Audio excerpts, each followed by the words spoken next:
I hit the biggest lottery jackpot. $1 billion. The day I was supposed to claim it, my wife was suddenly kidnapped. The kidnapper, full of bravado, started a live stream for the whole world to see. He pointed at the camera and threatened, "Mr. Alex, if you want your wife back, you'll exchange her for that lottery ticket." I calmly pulled out our marriage certificate from a drawer, my voice even more intense than the kidnappers. "Tell me, how much do you want to finish her off?" On the screen, my wife Sarah was tied up in a rundown factory, her face pale. The comments in the live chat were flying by. "Oh my god, this looks way too real. Doesn't seem like acting at all." The live stream quickly went viral. As viewership skyrocketed, Sarah's parents, Robert and Karen, found out about their daughter's kidnapping and frantically called me. Meanwhile, I was casually sipping coffee, interacting with the kidnapper. To speed things up and convince him to just end it, I transferred the last of our shared marital funds into the live streaming platform. The next second, the front door suddenly burst open. "Alex, what the hell is going on? My daughter's been kidnapped, and you're just sitting here sipping coffee?" I slowly put down my cup and glared at Robert. "Mr. Robert, I want to save Sarah too, but the kidnapper's demands are just too extreme. I can't meet them." The words had barely left my mouth when Robert rushed over, grabbing my collar. "What do you mean by that? Is my daughter's life not worth more than a lottery ticket?" Robert was trembling with desperation, his eyes filled with disappointment. "Mr. Robert, you know I'm broke. There's no way I'm giving up this lottery ticket.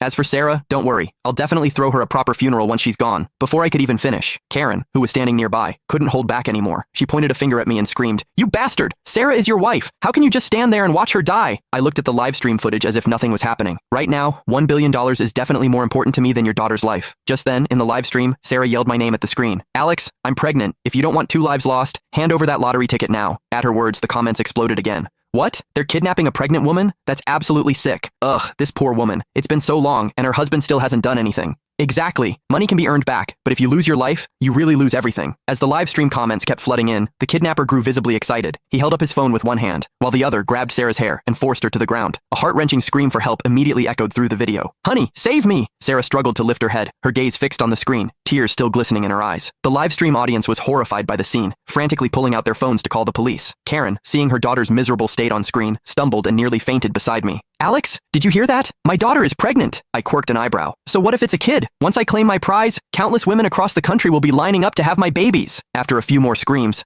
the kidnapper's eyes were blazing red as he stared at the screen. "Mr. Alex, I'm giving you 1 hour to decide. Money or your wife and child." Mid-sentence, he suddenly grinned. "Oh, and I should warn you, I'm not a very patient man. Every 10 minutes, I'll chop off one of your wife's fingers until she bleeds to death." I sighed softly at my phone screen. "Don't bother with the fingers. Just go straight for the head. There's no way I'm giving you that lottery ticket. Forget about it." I turned to Robert and Karen. "I don't think you two need to worry too much. The police might have already located the kidnapper by now. Even though the live stream's IP address showed it was outside the country, the police might still find him." But Robert slammed his hand on the table. "Alex, everything you have now, you owe to our family. What right do you have not to save my daughter?" He wasn't wrong. The Roberts weren't super rich, but they were far better off than me, a guy who came from humble beginnings. Even my current job was thanks to Robert's connections. I was thinking about how to retort when a large group of